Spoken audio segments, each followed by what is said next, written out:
Confesión de haber sentido placer durante el contacto físico. Período de reflexión y oración. 30 minutos. Observaciones. La sujeto muestra mayor disposición a la apertura espiritual. Recomendación: continuar con sesiones semanales. Pero si hay algo que distingue a esta historia de otras narraciones de fanatismo religioso, es que no todo lo que sucedía en el convento era resultado de la locura mística. Había un propósito más calculado y terreno detrás de las actividades de Sor Esperanza, un propósito que solo se revelaría completamente años después. Y ahora, mientras te sumerges en este relato que va volviéndose cada vez más perturbador, quiero hacer una pausa para pedirte algo. Si esta historia te está generando esa sensación de inquietud que busco transmitir, si sientes que no puedes dejar de escuchar, ayúdame dándole like a este video y compartiendo tu teoría sobre lo que realmente estaba sucediendo en ese convento. ¿Crees que Sor Esperanza estaba realmente convencida de que sus métodos eran espirituales? ¿O había algo más oscuro detrás de todo esto? Deja tu comentario y suscríbete al canal, porque la historia que viene a continuación revelará aspectos que ni siquiera los investigadores más especializados habían anticipado. Para entender completamente lo que estaba sucediendo en el convento de Santa Catalina de los Andes, es necesario conocer un detalle que cambiaría la percepción de toda la historia. Sor Esperanza no trabajaba sola, y sus actividades tenían conexiones que se extendían mucho más allá de las montañas chilenas. En 1546, 2 años después de las primeras sesiones de purificación, llegó al convento un visitante que se presentó como Fray Tomás de Torquemada y Mendoza, un dominico español que afirmaba ser sobrino del famoso inquisidor. Torquemada era un hombre alto, delgado, con una barba perfectamente recortada y unos ojos oscuros que parecían estar constantemente evaluando todo lo que veían. Lo que las religiosas no sabían era que Fray Tomás no había llegado por casualidad. Había sido enviado desde Lima por el Tribunal del Santo Oficio de la Inquisición, que había recibido informes sobre prácticas innovadoras en el convento chileno. Sin embargo, en lugar de venir a investigar con intención de censurar, Torquemada tenía un propósito muy diferente. Durante su primera reunión privada con Sor Esperanza, que se extendió durante toda una noche en la biblioteca del convento, ambos descubrieron que compartían una visión particular sobre los límites de la ortodoxia católica. Torquemada había pasado años estudiando los métodos de interrogatorio utilizados por la Inquisición española y había llegado a la conclusión de que existían técnicas mucho más efectivas para extraer la verdad de las almas que los métodos tradicionales de confesión. La Santa Inquisición, le explicó a Sor Esperanza mientras examinaban los manuscritos medievales que ella había traído de España, ha desarrollado métodos extraordinariamente efectivos para identificar y erradicar la herejía. Pero estos métodos se han utilizado principalmente para casos de herencia evidente. Lo que usted ha comenzado aquí es mucho más sofisticado. La identificación y eliminación de la herejía latente, esa corrupción del alma que existe incluso en personas que se consideran devotas. Fue Fray Tomás quien aportó la dimensión técnica que faltaba a los experimentos de Sor Esperanza. Había traído consigo una colección de instrumentos y textos que incluían no solo tratados teológicos, sino también manuales médicos árabes traducidos al latín, estudios sobre anatomía humana, y lo que describía como investigaciones sobre la relación entre el dolor físico y la revelación espiritual.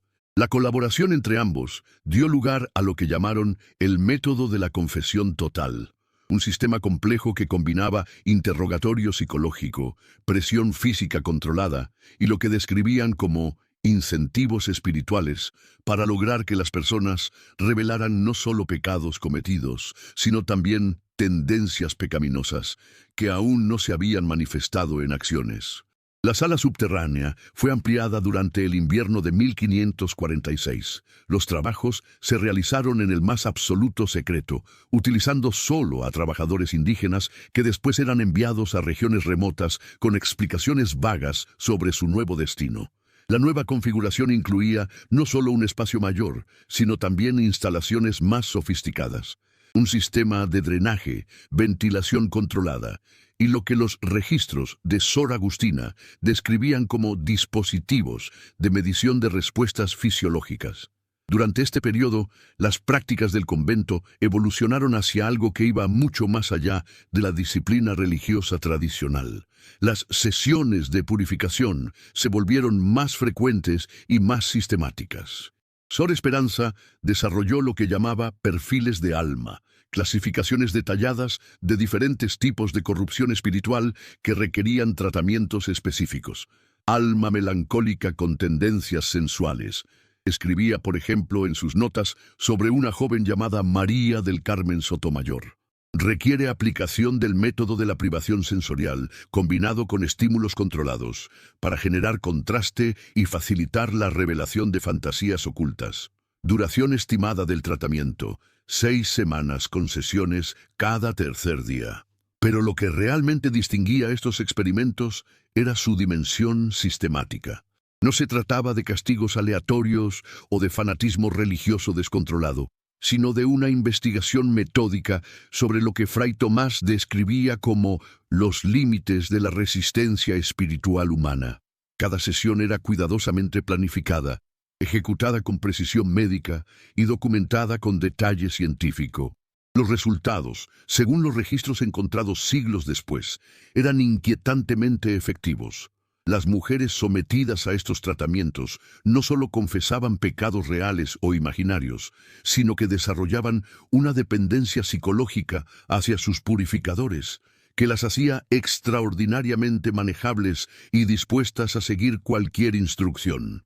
Es notable, escribía Fray Tomás en una carta dirigida a sus superiores en Lima, cómo el alma humana, cuando es conducida adecuadamente a través de las etapas correctas de purificación, no solo se libera de la corrupción del pecado, sino que desarrolla una capacidad de obediencia y devoción que excede todo lo que habíamos observado previamente.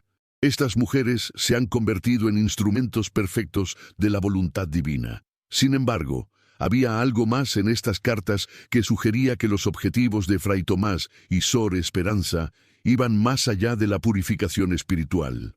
Referencias crípticas a experimentos de control y pruebas de influencia sugerían que estaban utilizando sus métodos para algo más amplio y sistemático.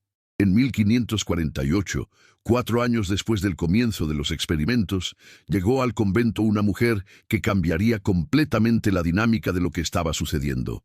Se llamaba Inés de la Cruz. Y a diferencia de las jóvenes novicias que habían sido las sujetos anteriores, Inés era una mujer madura de 35 años, viuda de un comerciante español y con una formación intelectual considerable. Inés había solicitado ingresar al convento después de la muerte de su esposo, aparentemente buscando una vida de contemplación y servicio religioso. Pero desde su llegada, tanto Sor Esperanza como Fray Tomás notaron que había algo diferente en ella. Su mirada era demasiado inteligente, sus preguntas demasiado precisas, y su forma de observar su entorno sugería que estaba evaluando más que adaptándose. Lo que ni Sor Esperanza ni Fray Tomás sabían era que Inés de la Cruz no era realmente una viuda en busca de vida religiosa. Era una investigadora enviada en secreto por un grupo de teólogos y juristas de la Universidad de Salamanca que habían comenzado a recibir informes inquietantes sobre las prácticas del convento chileno. La red de información que había alertado a las autoridades españolas era más compleja de lo que los responsables del convento habían anticipado. Algunas de las familias que habían enviado a sus hijas al convento habían comenzado a hacer preguntas incómodas cuando las jóvenes regresaban a casa después de meses o años de tratamiento espiritual. Los cambios en la personalidad de estas mujeres eran tan dramáticos que resultaban perturbadores, incluso para familias acostumbradas a la severidad de la educación religiosa de la época. María del Carmen Sotomayor, por ejemplo, había regresado a Santiago después de 8 meses en el convento. Su familia la describía como